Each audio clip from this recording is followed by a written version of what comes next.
Unemployment reaches a decade low. Let's have a look. Hello everyone, Florian.Heise here and welcome to another episode of HeiseSays. Grab your stein of coffee because we're going to talk about the unemployment rate. It's gone down to 4.9%, everyone, and I'll just bring up this chart here showing you. It's at the lowest level in a decade.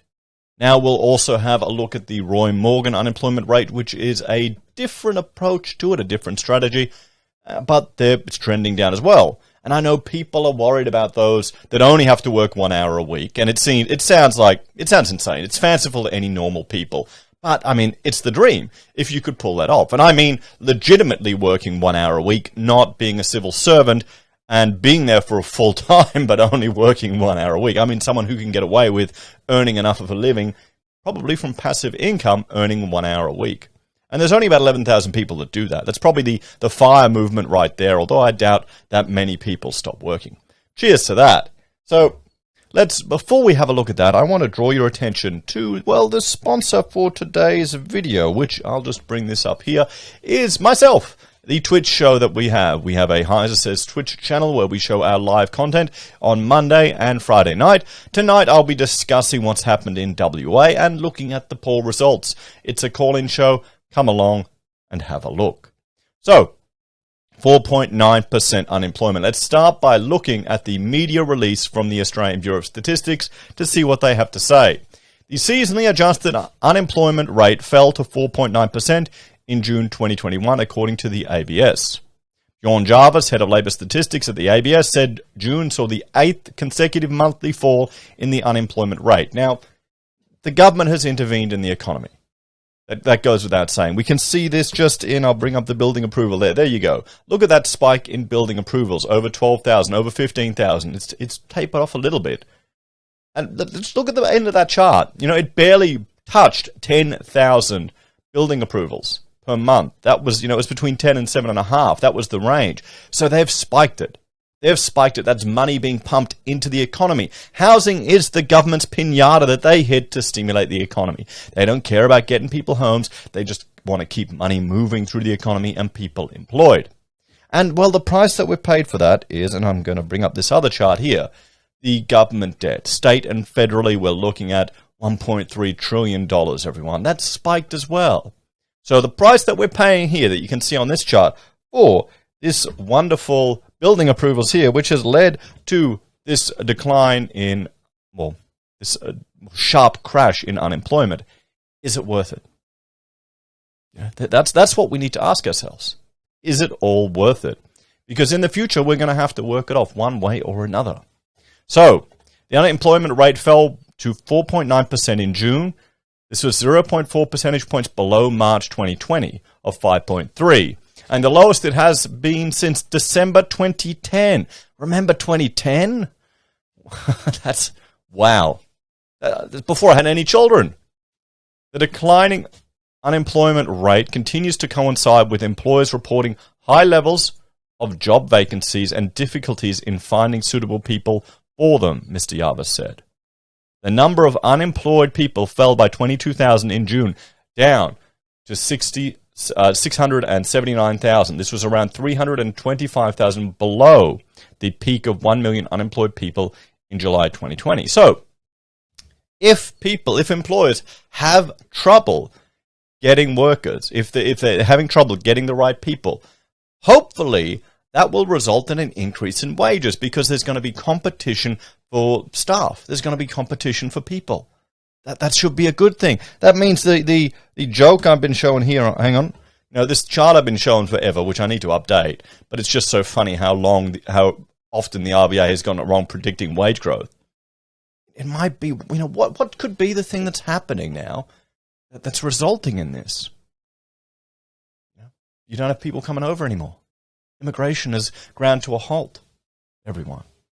So hopefully we'll start to see some increase in wages, but then what will happen when we see some increase in wages? We're also going to see arguments to lift the cash rate if you start getting some inflation there in wages.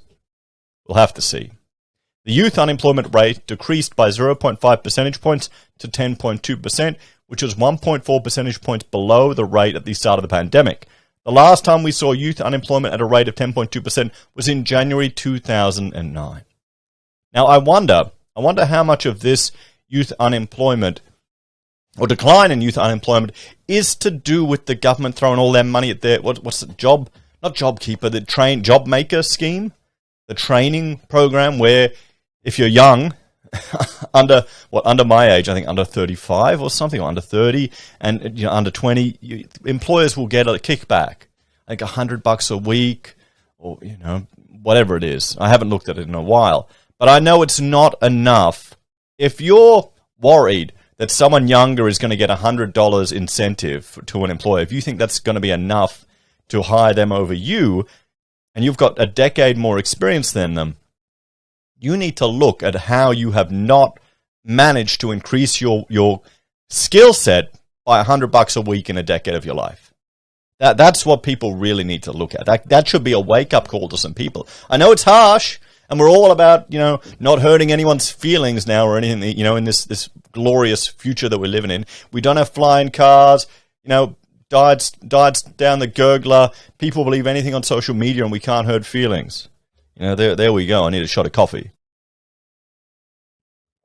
So there's the issue with that, guys. Think about it like that. If you're annoyed that someone younger is getting that kickback, you need to upskill. I hate to say it, guys. Sorry. Anyway, back to this. Employment, hours worked, and underemployment.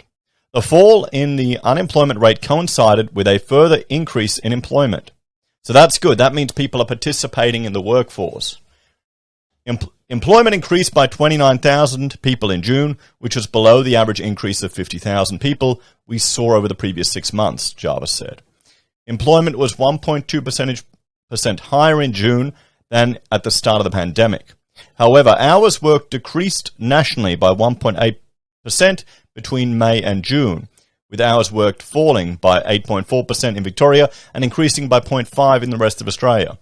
Hours worked data continues to provide the best indicator of the extent of labour market impacts from lockdowns. Hours worked in Victoria fell by 8.4% in June compared with 0.3% in employment.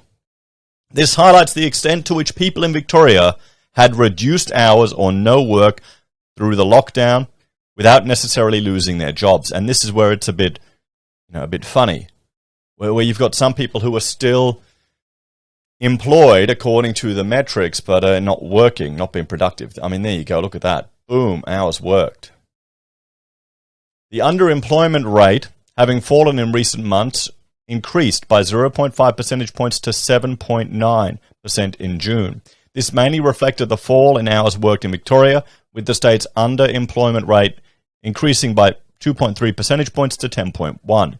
The underutilization rate, which combines unemployment and underemployment, increased by 0.3 percentage points to 12.8. This was the first increase in underutilization rate since September 2020. Participation. Now, this is an important one. What we don't want to see is we don't want to see young people, and I'm old, okay? All of us who are over 30, we're old farts now, okay? Probably even over 25. It's game over. That's it. Start getting ready to go bald, lads. It's the future. Remember, the future is going to be single spandex suits, bald people with the Logan Run diamonds in your hand. Anyway, the thing is, if someone young gets economic scarring and can't get into the workforce, that's going to have a much bigger impact on them throughout their whole lives. That's the big danger. You don't want a generation that's struggling to find work. Okay. The participation rate was unchanged in June at 66.2% and remained close to its historical high of 66.3% in March 2021. Today's release includes additional analysis of hours worked, including people working 0 hours, and an analysis of employment and hours worked at the state and territory level. You can get further information there. So, that's the release says. Some good news for the economy. Sure, the government has had to intervene and they've spent beyond the moon. And, I'll draw your attention again to this government debt that we will have a burden of in the future. It's not going to be till 2080, guys. This is the thing. But it's good news. People are working. That's encouraging. But, they're not the only game in town when it comes to producing statistics with regards, and I'm just jumping back here, with regards to unemployment. Let's have a look now at the Roy Morgan unemployment estimates. Now, Roy Morgan uses a different methodology to the ABS, and you'd have to be concerned with the ABS changing, because they really can't change now. All the historical data would have issues. Anyway, let's have a look. And what's interesting to see, you generally take the ABS numbers and you double it to get the Roy Morgan numbers, scrolling all the way to the bottom. Now, here we have their unemployment rate is sitting at 9.4%, which is a significant decline. Last month it spiked up, ABS went down, so they weren't trending in a similar direction. But Roy Morgan is now going down and trending with the ABS, so they're aligning again. Now, anecdotally, this level here seems a little bit more, accurate, I'd say, in the unemployment rate of 9.4%. You'd have to say. Depends on who you talk to, what sector you're in, and how busy you are. But still, that's an improvement. If we have a look back here, we were, let's see, when did we last at 9.4? Okay, so we were in December 2019. We're not at a 10-year best in unemployment for Roy Morgan, but we're at a 10-year best for unemployment for ABS. So you just have to be aware that there are different information put out there, different methodologies and different strategies. Which one you trust? I tend to be a cynical bastard, so I lean more towards the Roy Morgan data, but that's probably because of the industry I'm in. It's hot or cold, depending on who it's going to. Everyone I'm talking to is just flat out. So I'm a little bit more skeptical of everything. So maybe that's just me. Now let's have a look in a bit greater detail, the labour force data that's come out of the ABS here. So unemployment decreased to 4.9, participation is the same, employment increased to 13,154,200 people. Employment to population ratio increased to 63%. Underemployment rate increased to 7.9%. Monthly hours worked decreased by 33 million. So we're not working as many hours. We can see employed people has gone up from year on year, 6.3. Unemployed is down now to down 30.9%, because we're starting to hit the data from the last significant, the lockdowns, the pandemic. You've got unemployment rate 5.1, underemployment 7.4 from May to now. So underemployment's gone up, underemployment's gone down, participation rate's flat, and monthly hours worked is down. So we're not working. More people are employed, but less people are working. We'll have a look here. Here's the unemployment, seasonally adjusted, trending down. Employed people, shooting right back up. Here you go, guys. Look at that. And here's the employment to population ratio. Well, blokes are people, males and females. So, there you go. Lads, heading right up. It's consistent everywhere. Monthly hours worked, season adjusted is down. Participation rate is pretty flat. Underemployment, it's jumped up for everyone, males and females. And let's have a look here at the unemployment rate in each state. New South Wales 5.1, Victoria 4.4, Queensland 5.1, South Australia 5.3, WA 5.1, Tasmania 4.5, Northern Territory 4.8, and ACT at 4.9. So there we go, everyone. That's how we're looking at the unemployment rate sitting at 4.9%. What do you think? Do you believe it? Do you lean more towards the Roy Morgan data? And what is your framing when you're looking at that anecdotally? When you're out and about talking to people, that will shape your opinion of it. The people who you talk to, what sectors they work in. I'll talk to real estate agents. I'll talk to people in construction industry, and everyone is just going nuts, guys. Everyone is going nuts. Anyway, some good news, positive news for the economy, that people are working, and will it last? And the question is the huge amount of government debt actually worth it? Well, thank you all everyone, for watching this episode of HeiseSays. If you're a fan of the channel and want to support the content I create here, there are a few ways you can support us. You can support us financially by joining on YouTube or Patreon. You can sign up for SelfWealth or Stake for share trading. Use our affiliate links at Amazon, eBay, Independent Reserve, or AussieBroadband. Buy a merch from HeiseSays. We have our very own pocket squares, handmade in our very own sweatshop right here, which is this house. Rachel made them for when we hit 10,000 subscribers, so we could actually have some locally manufactured goods. Because if you go on Teespring, it's all made from overseas, and I'm trying to find Steins in Australia, which is difficult. And finally, be careful when you see, bots and things pinning comments on the channel, or, leaving comments, Heise says this or this, and WhatsApp and all that. I don't even know what WhatsApp is. I'm too much of a boomer. I don't even use it, so don't trust it. And I'm an architect. Why would I be giving people financial advice?